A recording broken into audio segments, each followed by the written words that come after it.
Hello, welcome back to Kokar academy. आज हम बात करेंगे 7th सेमेस्टर जो डीआरसीएस का आपका पेपर है, उसमें लास्ट डे प्रिपरेशन किस तरह से करेंगे और किस तरह से ये जो 47 मार्क्स का आपका पेपर होने वाला है, उनमें से किस तरह से आप मिनिमम जो एफर्ट है, उनमें से मैक्सिमम मार्क्स किस तरह से अटेम्प्ट कर पाओगे। 50% ऑफ सिलेबस में से भी आप 47 मार्क्स किस तरह से कन्वर्ट कर पाओगे, उनके बारे में बात करते हैं। तो let's start with the conversion. तो सबसे पहले 47 का आपका पेपर होगा, जिसमें से आपको पासिंग मार्क्स केवल 16 मार्क्स ही आपको लाने हैं।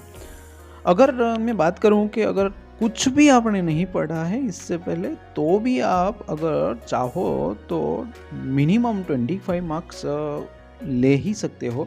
क्योंकि देखो, पहले तो आपको जो पहले टोटल जो नंबर ऑफ क्वेश्चन होंगे वो होंगे 7 होंगे, जिसमें से आप सबसे पहले 6 क्वेश्चन होंगे, जिसमें से आपको कोई भी 3 अटेम्प्ट करने हैं।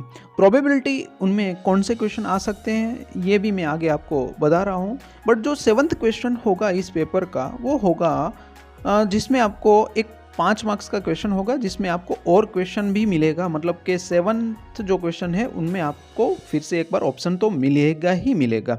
अब बात करते हैं जो 3 क्वेश्चन अटेम्प्ट करने हैं 6 में से, उनमें से क्या क्या हो सकता है। तो ये है आपका फ्लैट स्लैब G+3, और थर्ड क्वेश्चन हो सकता है आपका विंड प्लस G+3। तो जनरली G+3 जो होता है वो मिनिमम 14 मार्क्स से लेकर 21 मार्क्स तक आपका हो सकता है।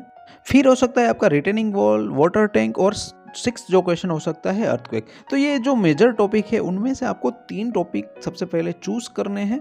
अगर मेरा सजेशन अगर आप मान सकते हो तो सबसे पहले आप फ्लैट स्लैब और रिटेनिंग वॉल को पढ़िए। एक तो वो इजी है। सेकंड थिंग, आपको वहाँ पे जो 7 मार्क्स मिनिमम फ्लैट स्लैब का हो सकता है, 11 मार्क्स मैक्सिमम हो सकता है। तो यहाँ आप देख सकते हो रिटेनिंग वॉल का 11 मार्क्स और 14 मार्क्स, 11 मिनिमम 14 मैक्सिमम। तो अगर मिनिमम भी मैं काउंट करूँ यहाँ से तो आपको 18 मार्क्स मिल सकते हैं, जो कि आपके पासिंग मार्क्स से 2 मार्क्स ज़्यादा है। मैं अभी भी थियोरी की बात नहीं कर रहा हूँ। अगर आपको पास होना है, 25 भी लेने हैं, तो भी ये 2 टॉपिक्स हैं जिनको आप फोकस कर सकते हो। और इनके जो पेपर्स के प्रीवियस क्वेश्चन पेपर आप देखोगे तो आपको पता चल जाएगा कि आपको ये जो रिपीट क्वेश्चन होते हैं फ्लैट स्लैब के या रिटेनिंग वॉल के, और रिटेनिंग वॉल में भी अगर आप बात करो तो कैंटिलीवर रिटेनिंग वॉल ही आपको ज़्यादा से ज़्यादा पूछी जाती है। अगर बाय चांस अगर आपको लेट सपोज आपने रिटेनिंग वॉल किया है और रिटेनिंग वॉल नहीं पूछते हैं, फिर भी आपको 14 मार्क्स फ्लैट स्लैब के मिल सकते हैं, क्योंकि 3 मार्क्स की थियरी वहाँ पे भी ऑप्शन में आपको मिल जाएगी। तो अगर फ्लैट स्लैब रिटेनिंग वॉल में से आप कैंटिलीवर को चूज़ करिए, क्योंकि पिछले 5 पेपर में रिटेनिंग वॉल आपको कैंटिलीवर हर बार पूछी गई है। काउंटर फोर्ट पूछते थे, बट वो भी आपको ऑप्शन में मिल जाती थी ऑप्शन में। तो ये चीज़ आपको ध्यान में रखना है। अब आगे बढ़ते हैं थियरी में। तो थियरी में आपको मिनिमम 9 मार्क्स की थियरी हो सकती है, और मैक्सिमम अगर डीआरसीएस की बात करें तो मैक्सिमम थियरी आपकी करीब 16 टू मैक्सिमम अगर मैं जाऊं तो 20, उससे ज़्यादा आपको थियरी नहीं मिलने वाली है। और जो लास्ट आपका जो क्वेश्चन है वहाँ पे थियरी की चांसेस ज़्यादा है। तो क्वेश्चन जो 7 नंबर था, मैंने आपको बताया, वहाँ पे चांसेस ज़्यादा है, वहाँ पे आपको वो क्वेश्चन पूछ सकते हैं। अगर आप चाहो कि थोड़े बहुत मार्क्स ज़्यादा चाहिए आपको, तो ये 2 टॉपिक जो फ्लैट स्लैब और रिटेनिंग वॉल के साथ अगर मैं बात करूँ G+3, तो G+3 खुद 14 मार्क्स या 21 मार्क्स तक पूछ सकते हैं आपको।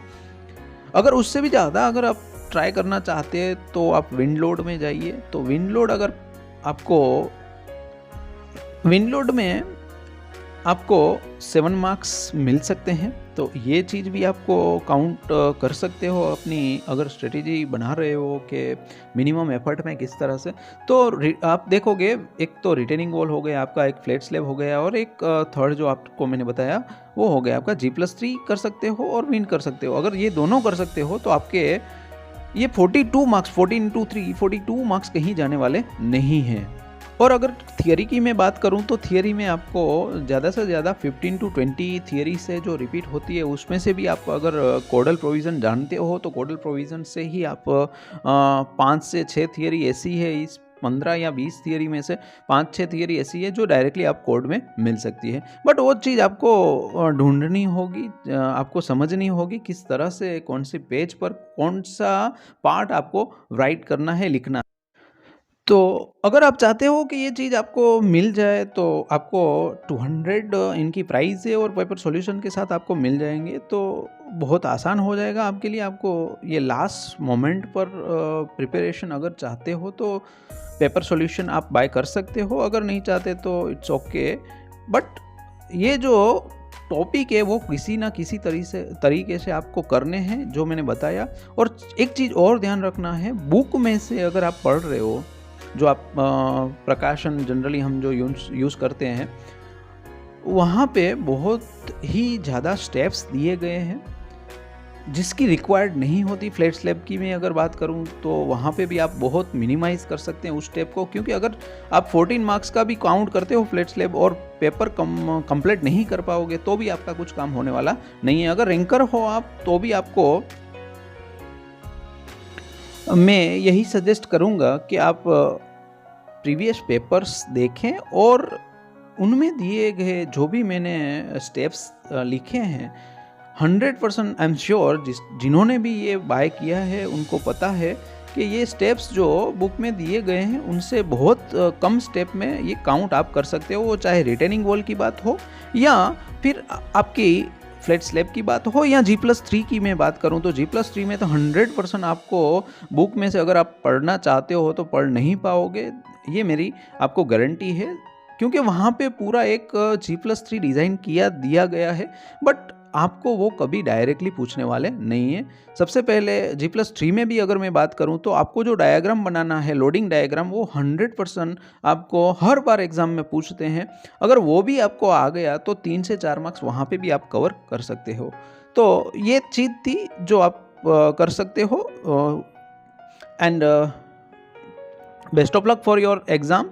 जो भी बाकी सब्जेक्ट है उनमें भी आप अच्छा करें और मिनिमम जो एफर्ट है उनमें से आपको मैक्सिमम आउटपुट मिल सके, इस तरह से आपको मेहनत करनी है। और अगर आप चाहते हो ये बाय करना, DRCS का हो या PPV सब्जेक्ट के लिए अगर आप बाय करना चाहते हो तो आज के दिन आप बाय करोगे तो 200 में आपको मिल जाएंगे। और अगर इसके बाद PPV का आप चाहते हो आज के दिन के बाद तो आपको 250 में ही वो मिलेगा। तो एक दिन के लिए आपको ये प्राइस 200 में मिल जाएगा। पेपर सॉल्यूशन है वो PDF के साथ अवेलेबल है, वीडियो सॉल्यूशन है। और एक चीज़, आपको ये लाइफ टाइम तक आपके पास ही रहेगा, तो वीडियोस जो है वो आप कभी भी देख सकते हो। एग्ज़ाम के बाद भी अगर पढ़ना चाहते हो तो भी आपको वो चीज़ काम आ सकती है। तो ये ऐसा नहीं है कि टेम्पररी है, ये परमानेंट सॉल्यूशन है। आप कभी भी वो चीज़ को देख सकते हो। Thank you so much for watching this video.